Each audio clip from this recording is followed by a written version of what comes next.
माँ, माँ मेरा टिफिन रेडी है। हाँ बेटा रेडी है, पहले नाश्ता तो कर लो। नहीं माँ, मैं ऑफिस के लिए बहुत लेट हो रही हूँ, आप बस मेरा टिफिन दे दो, मैं निकलती हूँ। अच्छा अभी लाई। बेटा थोड़ा सा तो खा लेती। नहीं माँ, बहुत लेट हो चुकी हूँ। 2 टिफिन?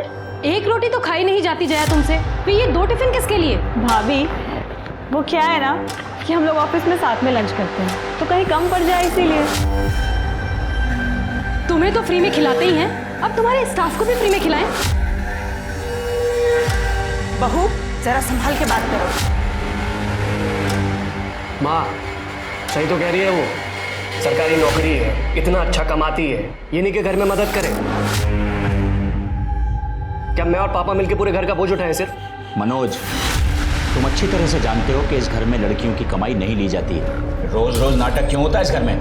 ठीक है पापा, नहीं करेंगे तमाशा, लेकिन इसको समझा लीजिए, एक घर है, धर्मशाला नहीं है कि। बस बस, अब बस भी करो।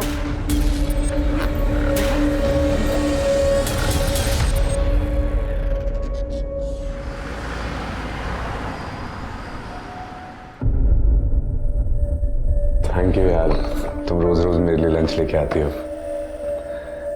नहीं तो पता नहीं कैसे रोज रोज मैनेज होता मेरा। इसमें थैंक यू की क्या बात है, आप अभी अभी ट्रांसफ़र होकर आए, अब इतनी जल्दी घर से खाना मैनेज करना इतना आसान थोड़ी है। तो फिर आप तीनों टाइम बाहर से खाना मैनेज करेंगे, चलेगा आपको? चलेगा, लेकिन तुम मेरी वजह से परेशान हो, ये नहीं चलेगा।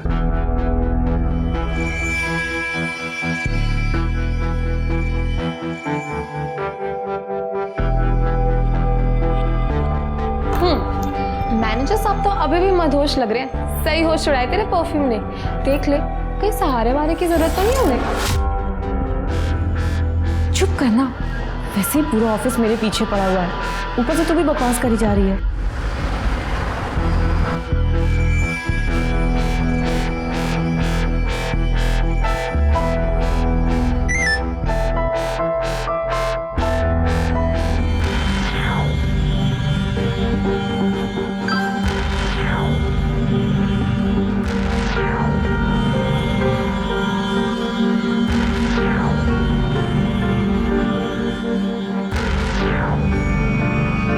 अरे जया, तू कहाँ जा रही है?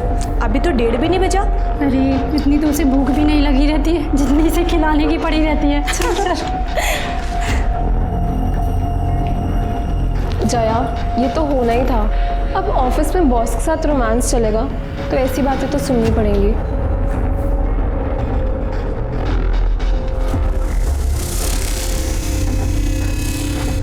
अब नंदू जी, ये टिफिन आप प्रवीण सर को दे देंगे? अंकल जी, बहुत अच्छी कढ़ाई की है आपने, ऑफिस की सारी लड़कियां तारीफ कर रही थी। ये लीजिए, इसे भी कल शाम तक ऐसे ही करके दे दीजिएगा। ठीक है बेटा।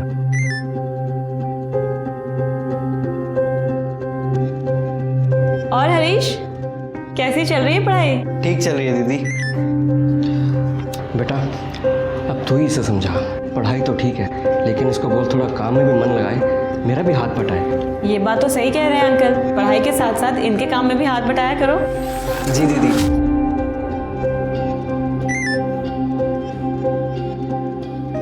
अच्छा अंकल, अब मैं चलती हूँ, इसे कल शाम तक दे दीजिएगा। ठीक है बेटा।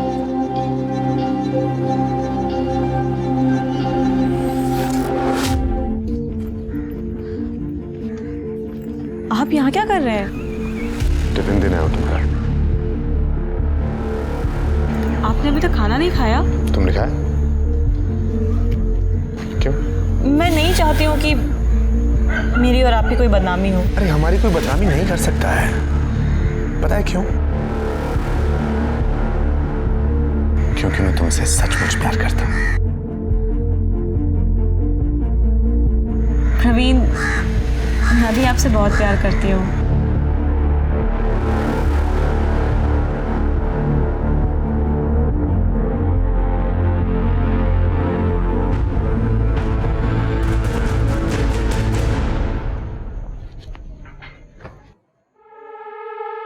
जया, तुम्हारा ऑफिस 5 बजे खत्म होता है, 7 बज रहे हैं इस समय। कहाँ थी अब तक? भैया वो ऑफिस में आज ज़्यादा काम था। हाँ, अब ये सबको खाना खिलाने के साथ साथ सबका काम भी तो करती है ना। वैसे भी सरकारी नौकरी में 9 से 5 का टाइम होता है, लेकिन ये मैडम ये तो ओवर टाइम करती है ना। दिन भर की थकी हारी मेरी बच्ची घर आई है, ये नहीं कि कोई पानी पूछे, बस ताने मारते हैं। ये ले बेटा, पानी पी ले। तू फ्रेश हो जा, मैं तेरे लिए चाय बना दी। ला, ये मुझे दे। पापा, माँ को तो अपनी लाडली बेटी में ना कोई नुक्स नहीं दिखता है, लेकिन आप तो कुछ बोल सकते हैं ना। जवान लड़की है, कुछ ऊंच नीच हो गई ना, किसी को मुंह दिखाने के लायक नहीं रहेंगे। अरे उसकी नौबत नहीं आई, हम समय से उसकी शादी करके उसे ससुराल भेज देंगे। मैंने कुछ लड़कों के फोटोग्राफ मंगाए हैं, जो लड़का पसंद आएगा उससे बात आगे बढ़ा देंगे। आओ। ये है अपना आलीशान महल। बाप रे, कितना गंदा कर रखा है घर को। ये देखो, ये गीला टॉवल कैसे रखा, और ये पजामा, ये कोई टी शर्ट रखने की जगह है? हाँ, इतनी गंदगी में कैसे रह लेते हो तुम?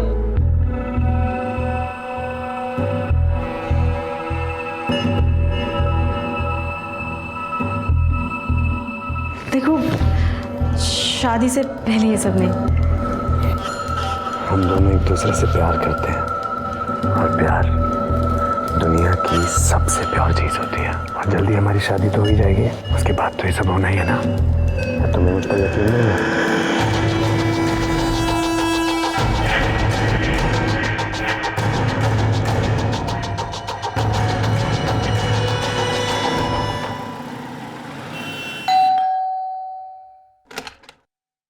अरे तुम दोनों एक साथ कहाँ से आ रही हो?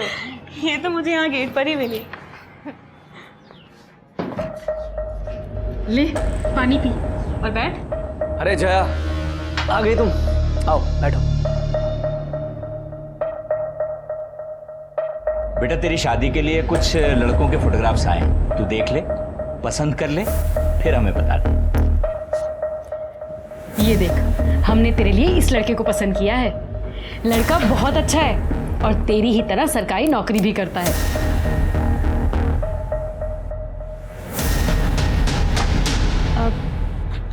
पापा, वो मैं आपको बताने ही वाली थी। हाँ बोल ना। मैंने अपने लिए एक लड़का पसंद कर लिया है। कौन है? क्या करता है? बताऊंगी और आप लोगों से मिलवाऊंगी भी, और आप लोगों को भी वो बहुत पसंद आएगा।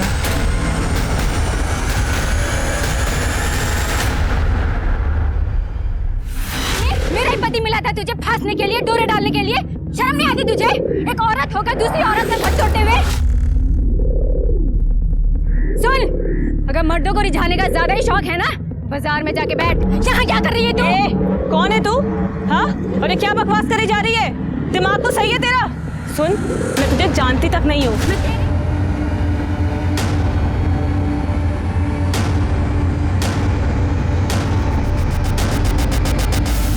ऐसा कुछ भी नहीं है जैसा आप लोग सोच रहे हैं। तू बता दे कैसा है? क्यों ये औरत तेरे साथ हाथापाई कर रही है, और किस बात का इल्जाम लगा रही है तुझ पे? मैं इस औरत को जानती तक नहीं हूँ। इसे जरूर कोई गलतफहमी हुई है। ये क्यों ऐसा कर रही है मुझे नहीं पता। झूठ मत बोल, सब पता है तुझे। हर जगह हमारी नाक कटवा चुकी है। तू हो रही है हमारी। भाभी, मम्मी की कसम, मैं झूठ नहीं बोल रही हूँ। मैं जानती तक नहीं हूँ इस औरत को। अभी आपको पता है ना दीदी झूठ नहीं बोलती। ऐसा कुछ होता तो पहले ही बता देती।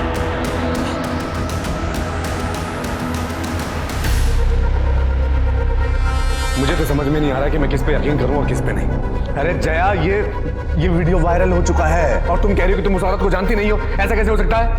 ये क्या कर रहे हो तुम? बैग क्यों पैक कर रहे हो? कहाँ जा रहे हो?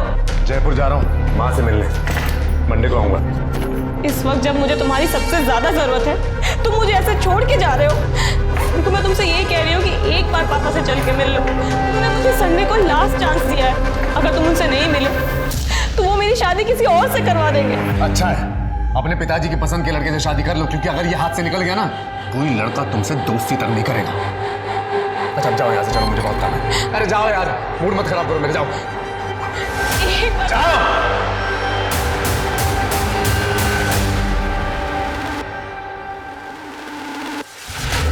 ये देखिए, ये आदमी किस बेरहमी से इस औरत को पीट रहा है। ये सीसीटीवी फुटेज जो आजकल चारों तरफ वायरल हो रहा है, इसे देखकर साफ अंदाजा लगाया जा सकता है कि औरतें आजकल खुद अपने घरों में कितनी महफूज हैं। इस शख्स के चेहरे को गौर से देखिए, इस पे हैवानियत और दरिंदगी साफ नजर आ रही है। हैरानी की बात ये है कि आदमी इस औरत का पति है। अब कोई कैसे यकीन करेगा कि उसने इसके साथ 7 फेरे लिए। तेरा बॉस है ना ये सुरक्षा और प्रवीण आहूजा, देने की देख कितनी बेरहमी से मार रहा है अपनी बीवी को। आपको याद होगा कुछ दिन पहले ही ये वीडियो वायरल हुआ था जिसमें शालिनी आहूजा इस लड़की को पीट रही थी और कह रही थी कि उसने इसके पति को चुराने की कोशिश की है।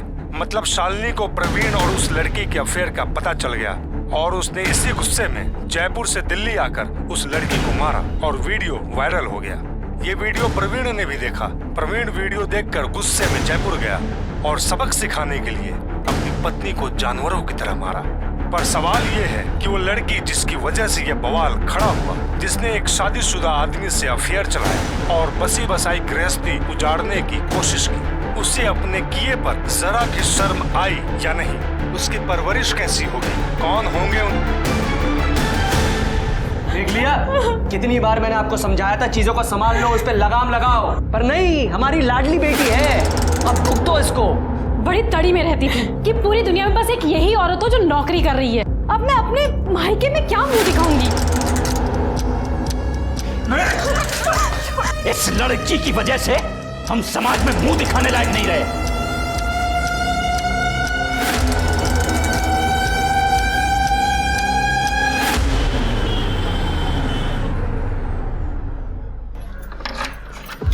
आओ जया, आओ।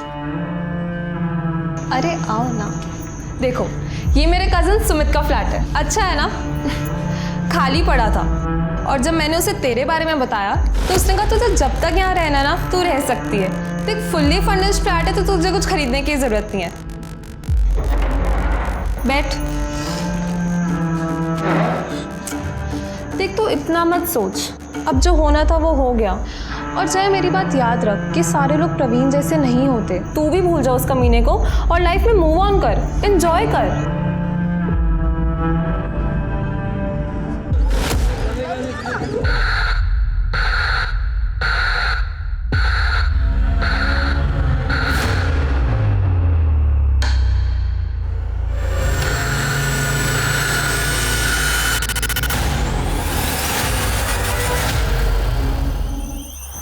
सर, इसका नाम जया पांडे है और ये 2 दिन से गायब है। ये वही लड़की है ना जिसका वीडियो वायरल हुआ था? यस सर, और इस वीडियो की वजह से इस बेचारी को बहुत कुछ झेलना पड़ा। सर, जहाँ जाती थी लोग इसका मजाक उड़ाते थे, ताने देते थे। और सर, सबसे बुरी बात ये कि इसके घर वालों ने इसको अपने घर से बाहर निकाल दिया। बड़ी मुश्किल से मैंने अपने कजन के खाली फ्लैट में इसको शिफ्ट करवाया था और इसे समझाया भी था कि दूर रहे उस कमीने प्रवीण से, पर इसने मेरी बात नहीं सुनी सर और जयपुर चली गई उससे मिलने।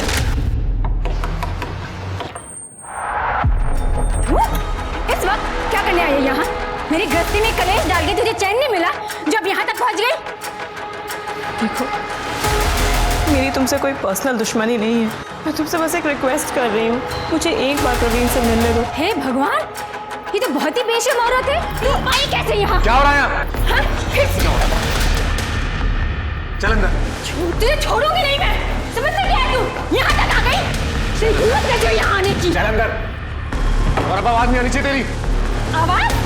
मैं चिल्लाऊंगी। छोड़ूंगी नहीं उस कमीनी को। क्या चाहिए? क्या लेने आई है यहाँ? सस्पेंड करवा दिया ना मुझे, अब क्या चाहिए? देखो, मैंने तुम्हें सस्पेंड नहीं करवाया है। तुम्हारे उस वायरल वीडियो की वजह से पूरे डिपार्टमेंट ने ये एक्शन लिया। हाँ, तो तू भी अब एक्शन ले और निकल जाए यहाँ से, इससे पहले कि मैं गला दबा के तेरी जान से मार दो, कट ले। हाँ, मार डालो। खोलो दरवाजा। मार डालो मुझे भी और तुम्हारे बच्चे को भी। क्या बकवास कर रही है? बकवास नहीं कर रही हूँ मैं प्रेग्नेंट हूँ। किसका पाप मेरे गले डाल रही है? तेरे जैसे कोई भरोसा थोड़ी है। मेरे जैसे का क्या मतलब है तुम्हारा? टाइम पास, और क्या?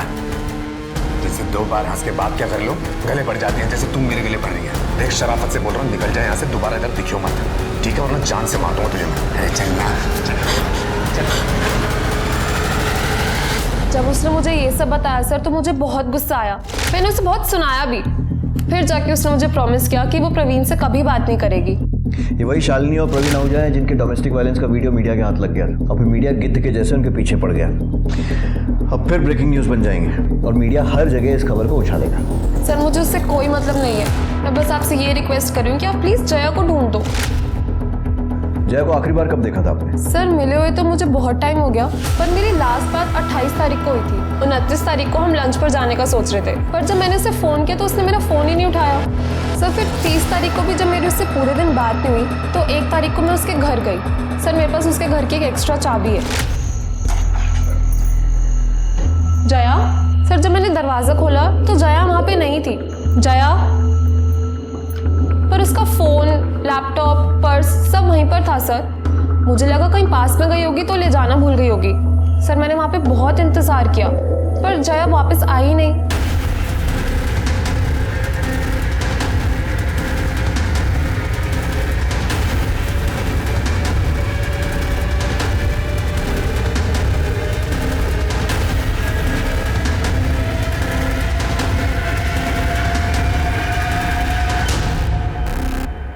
राजीव सर, फोर्स एंट्री या फिर स्ट्रगल का तो कोई निशान नहीं दिखा। देखो अच्छे से, कुछ और मिलता है।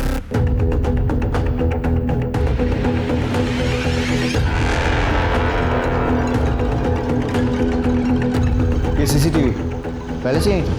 नहीं सर, ये जया ने शिफ्ट होने के कुछ दिन बाद ही लगवाया था अपनी सेफ्टी के लिए। ऑलरेडी उसके साथ इतना कुछ हो चुका था, फिर यहाँ वो अकेले रह रही थी, मुझे भी लगा होना चाहिए। सर इस खिड़की के बाहर से कुछ अजीब सी बदबू आ रही है। सर एक्चुअली पीछे वो खाली प्लॉट है जहाँ पे लोग अपना कचरा वगैरह डालते हैं, इसलिए बहुत बदबू आ रही है। जल्दी सब लोग।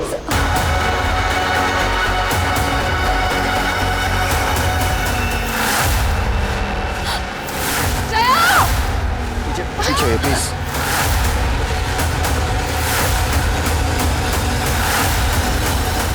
सर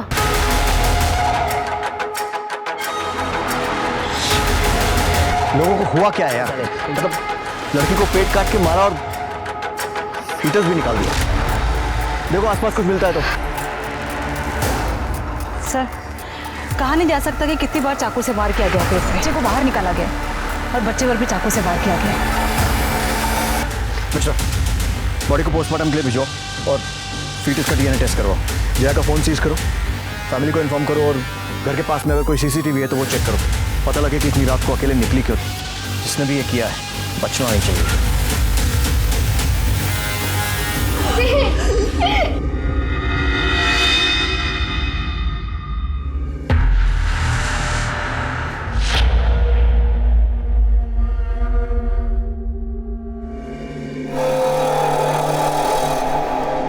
इंस्पेक्टर साहब, हर माँ बाप की तरह हमने थोड़ी सख्ती की थी उसके साथ, पर ये तो सब उसकी भलाई के लिए था ना। कितनी बार समझाया था उसे पर नहीं मानी। घूम रही थी उस कमीने शादीशुदा इंसान के पीछे। उस कमीने ने इसकी जिंदगी बर्बाद तो कर ही दी थी, अब जान भी चली गई। आपका कहने का मतलब है कि जया की मौत में प्रवीण आहूजा का हाथ है? सिर्फ हाथ नहीं है सर, उसी ने मारा है इसे। रोज घर वालों से लड़के उसके लिए टिफिन लेके जाती थी, खाना खिलाती थी उसे। देखिए अब क्या कर दिया। सांप को दूध पिलाया, सांप ने ही डस लिया। आप लोगों को पता था कि जया प्रेग्नेंट है?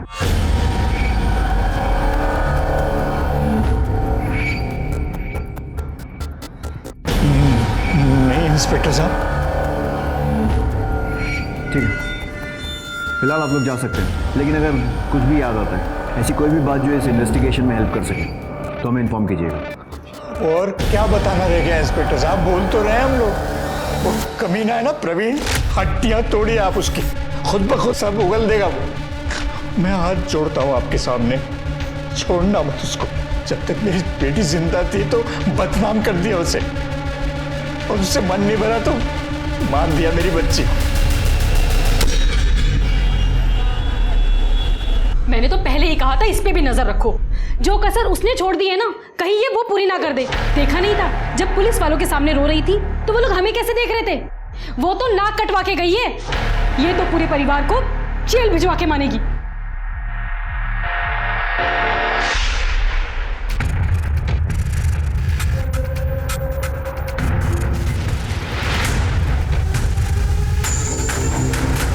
ये वही शालिनी आहूजा है ना, प्रवीण की पत्नी? नहीं सर, और ये फुटेज 28 तारीख के शाम 5:30 बजे की, जिस दिन जया ने प्रीति से आखिरी बार बात की। पता करो शालिनी के साथ ही आदमी कौन है। सर ये मेरा भाई राजू तोमर है। अच्छा, आपके भाई हैं। तू ये वो बाहुबली जिसे प्रेग्नेंट लड़कियों पर अपनी मर्दानगी दिखाने में बड़ा मजा आता है? नहीं सर। अपने जीजा को दिखाई थी ये ताकत जो एक लड़की को प्रेग्नेंट करके भाग गया? नहीं सर, ये झूठ है। चुप!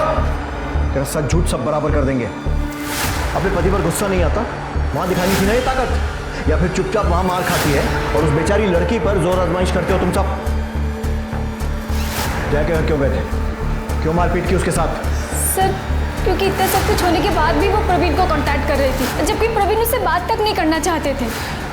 इसलिए हमसे समझाने गए थे सर उसे। सुन, दोबारा आई ना अच्छा नहीं होगा, मार डालूंगी मैं तुझे। कोई मेरी बात? इसे समझाना कहते हैं, ठीक है? दामिनी, इन्हें इनकी भाषा में कुछ समझाओ। बस आया समझ में? और अब तेरी समझने की बात है। बहुत मजा आता है ना तुझे लड़कियों के कपड़े फाड़ देना। विकास, जैसे इसने जया के कपड़े फाड़े थे ना, एक एक कपड़ा फाड़ा इसने। नहीं सर, सर गलती हो गई सर, गलती हो गई सर, बहन का सोच के गुस्सा आ गया था सर। तो इसके साथ वापस आ गया था ना, फिर दोबारा कब गया था जया के घर मारने के लिए? उसे बाहर कैसे बुलाया उसे?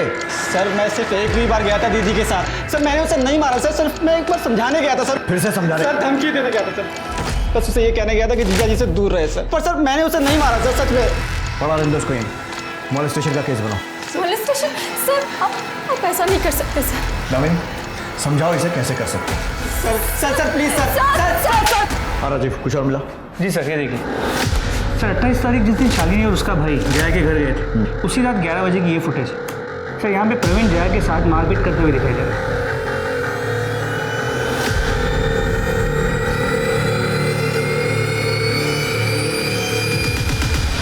साले फ्रॉड, सस्पेंड होकर चैन नहीं पड़ा जो मर्डर करके जेल जाने की तैयारी कर रहा है। पहले उस लड़की को फंसाया, फिर उसको प्रेग्नेंट किया और फिर उसका मर्डर कर दिया, और उसको तो मारा ही, उसका पेट चीरकर उस बच्चे को भी मार दिया। अरे सर, जैसा आप बोल रहे हैं मैंने वैसा कुछ नहीं किया है। क्यों गया था उसके घर?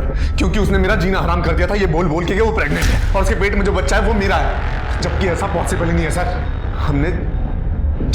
हमने प्रोटेक्शन यूज किया, पता नहीं किसका पाप मेरे गले बांध रही थी, और तूने उसके पेट पर लात मार के उस पाप को मिटा दिया। मैं सच बोल रहा हूँ, आप मेरा यकीन क्यों नहीं कर रहे? मैंने कुछ नहीं किया।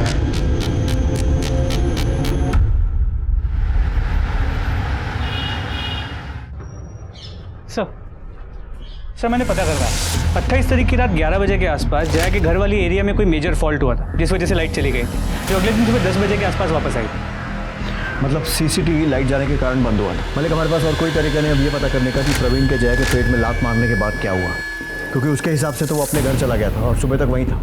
लाइट आने के बाद के सीसीटीवी में कुछ मिला? नहीं सर, 29 तारीख को सुबह लाइट आने के बाद से जया के घर पे कोई नहीं आया था, घर खाली ही था। 1 अक्टूबर की सुबह 11 बजे के आसपास प्रीति वहाँ आई, शायद जया को ढूंढते हुए, और उसके बाद कुछ देर बाद वहाँ से वो चली गई। मतलब जया 28 तारीख की रात को और 29 तारीख की सुबह 11 बजे के बीच में ही अपने घर से निकली थी। सर ये देखिए सर, यही फुटेज शालिनी उसके भाई और प्रवीण के आने से पहले दोपहर 3 बजे की। सर इसमें जया के चेहरे पर मारपीट के निशान है, इसका मतलब कोई और भी है जो जया के साथ मारपीट करता था। प्रीति ने बताया था कि जया की फैमिली भी उसके साथ मिसबिहेव करती थी, कहीं ऐसा तो नहीं है कि उसके खुद के माँ बाप के घर में ये सब हुआ? जी सर, मैंने मॉर्ग में भी नोटिस तो किया था। जया की माँ ने जया का चेहरा देखने के बाद इमीडिएटली मनोज का चेहरा देखा था, एज इफ मनोज ने उसे मारा। हेलो सर, मैं मानसी पांडे बोल रही हूँ, जया पांडे की छोटी बहन। सर मुझे आपको कुछ बताना है। सर मैं पुलिस स्टेशन नहीं आ सकती। सर हम कहीं बाहर मिल सकते हैं क्या? ठीक है।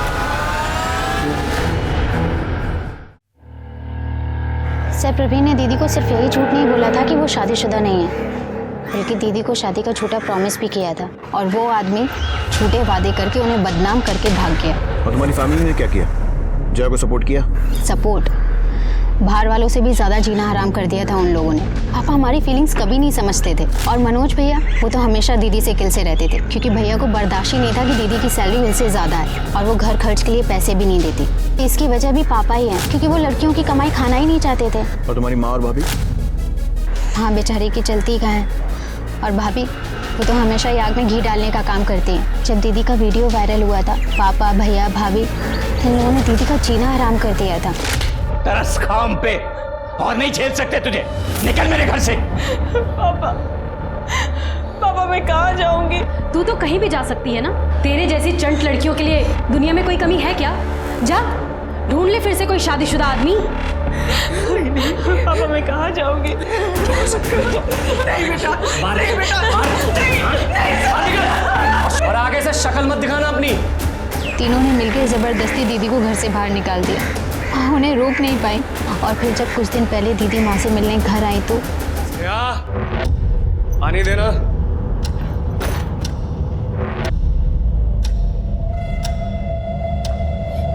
फिर आ गई तू। तुम्हारे लाड प्यार की वजह से इसकी हालत हुई है ये। इधर तेरी भी बच्चे कर दूंगा मैं। सर भैया ने मुझे भी धमकी दी है कि मैंने अगर आप लोगों को कुछ भी बताया तो वो मुझे जान से मार डालेंगे। मुझे तो लगता है दीदी के मर्डर में मेरी फैमिली का हाथ है। उन्होंने ही जया दीदी को मारा है। जया की किसी लड़के से बात पक्की हुई थी ना? आदित्य वर्षने नाम है उसका, गुरुग्राम में रहता है, इरिगेशन डिपार्टमेंट में काम करता है। सर बहुत ही अजीब आदमी है। दीदी से शादी करने के लिए मरा जा रहा था। तुझे मना करा था ना, पुलिस के पास नहीं जाना है। मैंने तो पहले ही कहा था इस पे नजर रखो, ये हमें जेल भिजवाए बिना नहीं मानेगी। बोल जाएगी, अब जाएगी।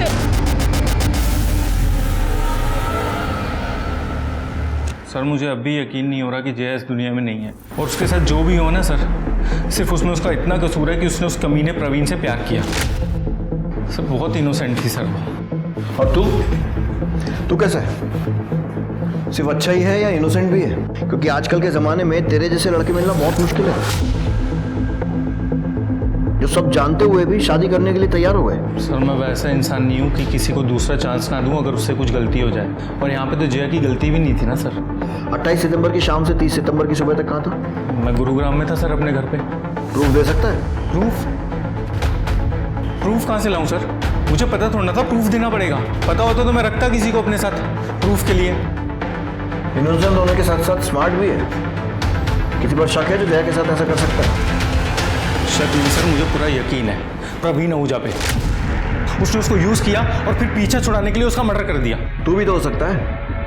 प्रवीण से पीछा छुड़ाना पड़ रहा था क्योंकि जया उसके प्यार में पागल थी, और तू भी जया के प्यार में पागल थी, और तेरे से ये बात बर्दाश्त नहीं हुई कि जया तुझे छोड़कर प्रवीण के पास जा रही थी, तो तूने उसे मार दिया, है ना?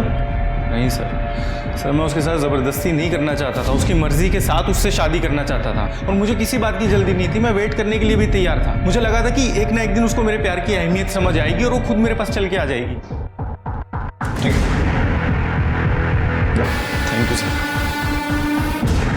राजीव, जल्द से जल्द इस महान आशिक के सारे कॉल रिकॉर्ड्स और मोबाइल लोकेशन से निकलवाओ। सर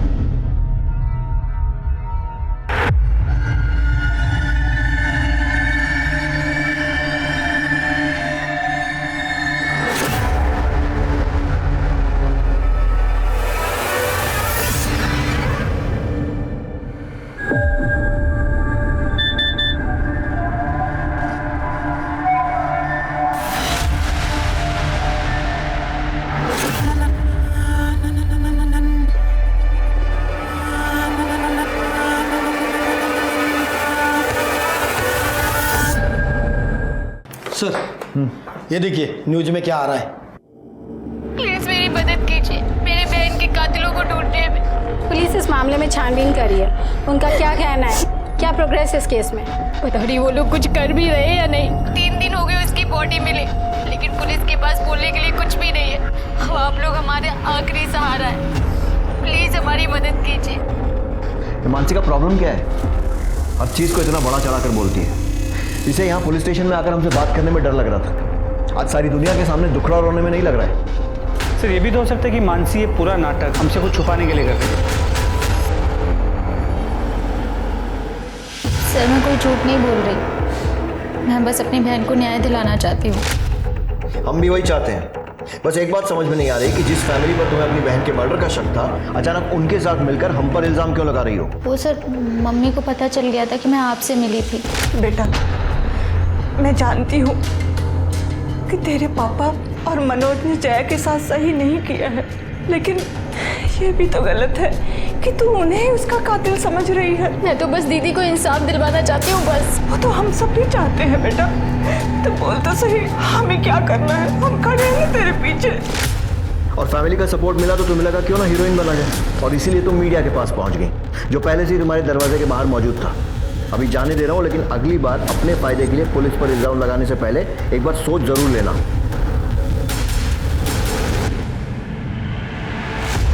सर पोस्टमार्टम रिपोर्ट के मुताबिक जया की मौत 29 तारीख के सुबह 5 और 7 बजे के बीच चाकू के वार की वजह से हुई। उसके पेट में जो फीटस था वो 4 महीने का था। फीटस का डीएनए प्रवीण के डीएनए के साथ मैच करने के लिए भेज दिया। सर 28 तारीख की रात आदित्य की मोबाइल की लोकेशन जया के घर के पास की दिख रही है।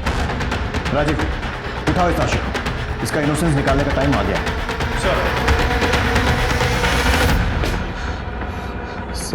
सर जया से मेरी एंगेजमेंट टूट चुकी थी सर। वो किसी भी तरह से परवीन से शादी करना चाहती थी। वो अपने बायोलॉजिकल फादर के साथ अपने बच्चे को बड़ा होते देखना चाहती थी सर। और फिर भी तो उसके पीछे पड़ा हुआ था। बड़ा महान प्यार था तेरा। सर मैं उससे सच्चा प्यार करता था सर मुझे पता चला जब उसने मेरा फ़ोन उठाना बंद कर दिया, उसने मुझसे मिलना बंद कर दिया, तब मैं खुद उसके घर गया उसको समझाने के लिए, उससे बात करने के लिए। कितने बजे गया था सर? वो कितने बजे गया था? 11 साढ़े 11 बजे के आसपास गया था सर। जब गया था तो वो सोने जा रही थी तभी, और फिर लाइट चली गई तो उसका मूड बहुत ख़राब हो गया था सर। वो मुझसे बात करने के लिए तैयार नहीं थी। उसके चेहरे पे, उसके बदन पे, हर जगह पे चोट के निशान थे सर। मैंने उसे रिक्वेस्ट किया कि वो मेरे साथ रेस्टोरेंट चले डिनर के लिए। अब तेरे साहू ने इतनी रात को रेस्टोरेंट खोल के रखा था तेरे लिए? तो रेस्टोरेंट नहीं है सर, वो स्नैक्स कॉर्नर की दुकान है सर। उसके घर के पास खुला रहता है वो दुकान। तुम मेरा फ़ोन क्यों नहीं उठा रही थी? आदित्य, तुम्हें ये बात समझ में नहीं आती है क्या? मैं तुमसे नहीं, मैं प्रवीण से प्यार करती हूँ। उसने तुम्हारा ये हाल किया, उसके बाद भी तुम ये बात मुझे कह रही? हाँ, क्योंकि वो मेरे होने वाले बच्चे का बाप है। और तुमको नहीं लगता कि मैं ज़्यादा अच्छा ऑप्शन हूँ तुम्हारे इस होने वाले बच्चे के लिए? क्योंकि मैं एटलीस्ट इंसान को समझता हूँ कि तुम्हारे बच्चे को तुम अपना बच्चा समझ के उससे प्यार करूँगा। मैं सच कह रहा हूँ, मैं तुमसे बहुत प्यार करता हूँ। मैं सच में, मैं कुछ भी करूँगा तुम्हारे लिए। प्लीज़ सोच कह रही हो, मेरी बात सुन तो लो, मान लो मेरी बात। क्या जवाब दिया उसने? जवाब तो कुछ नहीं दिया सर, पर मैं खुश था सर। एटलीस्ट उसने मुझे मना नहीं किया था सर। उसके बाद मैंने उसको घर छोड़ा और मैं अपने घर चला गया। तू उसको ऐसी हालत में अकेला छोड़कर घर चला गया? मैं जाना नहीं चाहता था, उसने ही मुझे बोला। सर ये देखिए इसके फ़ोन में क्या मिला है।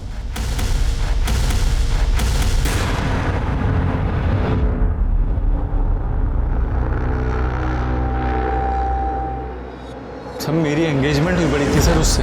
मैं शादी करना चाहता था, प्यार करना चाहता था ना उससे सर मुझे नहीं लगता कि इसमें कुछ बुरी बात थी सर।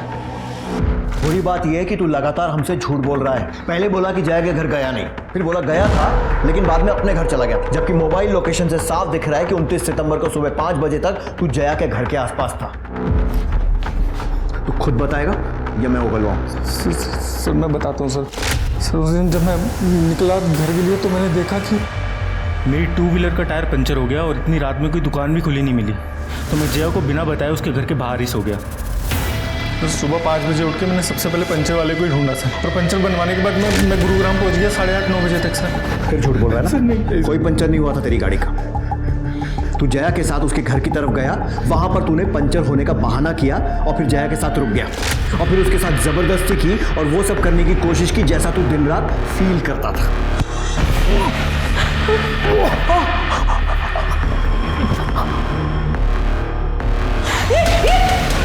और उसके बाद तूने जया की बॉडी उसके ही घर के पीछे फेंक दी और फिर जब उसका पेट काटा तो तुझे वो बच्चा दिखा, वो बच्चा जिसको देखकर तुझे प्रवीण की याद आई, जिसकी वजह से जया तेरी नहीं हो पा रही थी। तूने उस बच्चे से भी बदला लिया जो पैदा ही नहीं हुआ था। सर नहीं सर, मैं सच बोल रहा हूँ सर, मैंने ऐसा कुछ नहीं किया सर प्लीज़ सर मेरी बात का विश्वास करिए सर। सच बोल रहा हूँ सब पता चलेगा। सर लेकिन मैंने कुछ नहीं किया। सर कुछ देर पहले मानसी पुलिस स्टेशन आई थी। उसका कहना है कि उसे कोई धमकियां दे रहा है और उसका पीछा करता है। जिस नंबर से धमकियों भरे मैसेजेस आ रहे थे हमने उसकी छानबीन शुरू कर दी। उसको कौन धमकियां देगा? सर जया के बैंक डिटेल्स। सर पिछले कुछ दिनों में उसने अपने सैलरी अकाउंट से अच्छी खासी रकम विड्रॉ की है। लेकिन मानसी ने कहा था कि जया घर खर्च में पैसे नहीं देती क्योंकि उसके पिता बेटी की कमाई नहीं खाते। तो फिर क्या किया इतने पैसों का? कहाँ खर्च किए होंगे? मलिक, जया के घर के पास के डम डेटा क्या हुआ? सर टॉवर पे से हजारों लाइंस कनेक्टेड है, थोड़ा वक्त लगेगा। ठीक सर मानसी को जिन अलग अलग नंबरों से धमकी के फोन आ रहे थे वो सब चोरी के, लेकिन सर उसमें से एक नंबर पीछे हो गए। उस नंबर की डिटेल्स हम लोग पता कर रहे हैं। कौन हो सकता है ये?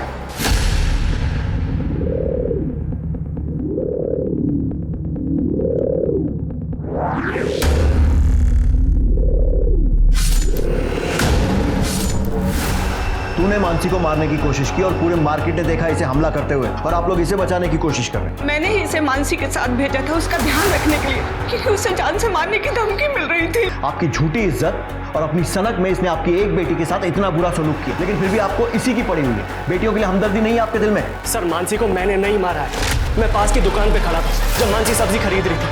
मानसी, मैंने देखा एक बंदा आया, उसने मानसी को चाकू मारा। मैं उसके पास पहुंचा, खून बहुत ज्यादा बह रहा था, इसीलिए मैंने उसके पेट से चाकू निकाल लिया, जिसकी वजह से लोगों को गलतफहमी हुई कि मैंने मारा उसे। मलिक 70s की फिल्मों का प्लॉट नहीं लग रहा है। हर दूसरी फिल्म में बेचारा हीरो ऐसे ही फंसता था ना। अब समझ में आ रहा है तेरी सोच इतनी घटिया क्यों है। मानसी के अटेम्प्ट टू मर्डर में इसको अरेस्ट करो और लेकर जाओ। सर मैंने नहीं मारा उसे। सर मेरी बात। इस केस में एक के बाद एक नए और ड्रामेटिक खुलासे हो रहे थे। मानसी की जान बच गई थी, वो हॉस्पिटल में थी, और इधर पुलिस ने उस पीसीओ की लोकेशन पता कर ली थी जहां से मानसी को धमकी भरा फोन आया था। ये पीसीओ मनोज के ऑफिस के ठीक सामने था। तो क्या मनोज खुद ही अपनी बहन को धमकी दे रहा था? पर क्यों? जया के घर के बाहर मिले रैंडम एक्टिव नंबर्स की पुलिस जांच कर रही थी, और इस जांच में पुलिस को एक ऐसा नंबर मिला जो जया के मर्डर और मानसी पर हुए हमले के दौरान दोनों जगह एक्टिव था। और मर्डर से कुछ ही दिन पहले जया ने इस नंबर पर कई बार बात की थी। जया ने तेरी इतनी मदद की और तूने बदले में क्या किया? उसे मार दिया। क्यों? सर पापा चाहते थे कि मैं उनकी दुकान पे मदद करूं, पर मैं कॉलेज जाना चाहता था, पढ़ना चाहता था। पर कॉलेज में जाने के बाद मुझे वहाँ बैटिंग का चस्का लग गया, और जिसके लिए पैसे चाहिए थे, जो मैं जया दीदी से एक्स्ट्रा क्लासेस के नाम पे लेता था। और फिर एक दिन वो कॉलेज के पास से गुजर रही थी, तो देखने के लिए कि मेरी पढ़ाई कैसी चल रही है वो कॉलेज में आ गई, और उन्हें सब कुछ पता चल गया। इतनी मुश्किल से तुम्हें ये मौका मिला है और तुम वो मौका ये जुए और बैटिंग में गंवा रहे हो और मुझसे झूठ बोलकर पैसे ले रहे हो। सॉरी दीदी, प्लीज़ माफ़ कर दो, दोबारा नहीं दोबारा कुछ नहीं होगा। और आज के बाद से मैं तुम्हें कोई पैसे नहीं देने वाली हूँ, और जितने पैसे तुमने मुझसे पढ़ाई के नाम पर झूठ बोल कर लिए हैं ना, वो मुझे 10 दिनों के अंदर वापस चाहिए, नहीं तो तुम्हारे पापा को मैं सब कुछ सच बता दूंगी। मैं बहुत डर गया था कि अगर जया दीदी ने पापा को ये सब बता दिया तो मुझे बहुत मार पड़ेगी और मुझे उनके साथ बैठ के कपड़े सिलने पड़ेंगे। और 28 तारीख को 10 दिन पूरे होने वाले थे। मेरे पास 1 रुपया भी नहीं था दीदी को देने के लिए। और फिर 29 तारीख के सुबह 5:30 बजे मैं दीदी के घर के इधर चला गया। उस वक्त उस एरिया की लाइट नहीं थी, बहुत अंधेरा था।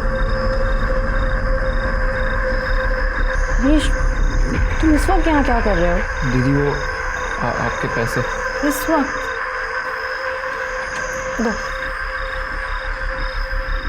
शिट, मैं पर्स तो अपनी गाड़ी की डिक्की में भूल गया। आप एक काम करो, आप मेरे साथ आओ, मैं आपको पर्स दे दूंगा और फिर मैं वहीं से निकल जाऊंगा। देखो, तुम जाके पैसे लेके आओ, मैं नहीं आने वाली हूँ बाहर।